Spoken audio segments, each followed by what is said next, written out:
Hi అండి, how are you? ప్రకృతి రమణీయత, ఈ పంచభూతాలు చూడండి.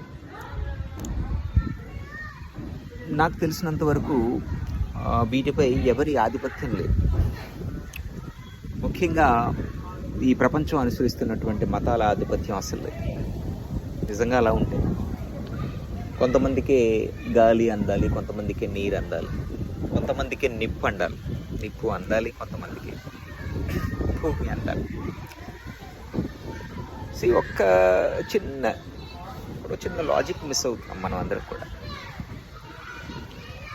ఇప్పుడు మీరు ఈ ప్రపంచం అనుసరిస్తున్నటువంటి ఏ మతం అయినా కానివ్వండి, ఈ పంచభూతాల మీద ఆధిపత్యం చెలాయిస్తే ఆ దేవుడు ఆ వర్గానికి మాత్రమే ఆ వర్గానికి మాత్రమే అనుసరించాలి కదా, వాళ్ళకి మాత్రమే ఈ ఫలాలన్నీ అందించాలి కదా. అలా జరగటం లేదే ఎక్కడ. సో మనం ఎందుకు ఇంత చిన్న లాజిక్ మిస్ అవుతున్నాం? ఏదో సినిమాలో చెప్పినట్లు నా దేవుడు గొప్పని, నా మతం గొప్పని, నా కులం గొప్పని, నా ప్రాంతం గొప్పని, ఇన్ని గొప్పల్లో కొట్టుకుంటున్నాం కదా మనం అందరం. సో ఈ పంచభూతాలకి ఇప్పుడు ఈ ప్రపంచం అనుసరిస్తున్నాడు ఏ దేవుడైనా ఆధిపత్యం చెలాయిస్తున్నాడా? వీటిపై ఎవరి ఆధిపత్యం ఉండదు. కేవలం ప్రకృతికి ధర్మమే కానీ మతం ఉండదు. ఆ ధర్మం కూడా ఎలా ఉంటుందంటే వివక్షతో కూడినటువంటి అంశాలు ఉండవు ఆ ధర్మంలో కూడా. సో అపారమైనటువంటి శక్తి కలిగినటువంటి పంచభూతాల్లో ఎవరి ఆధీనంలో పనిచేయటం లేదు అనే విషయాన్ని మనం సూక్ష్మంగా గ్రహించగలిగితే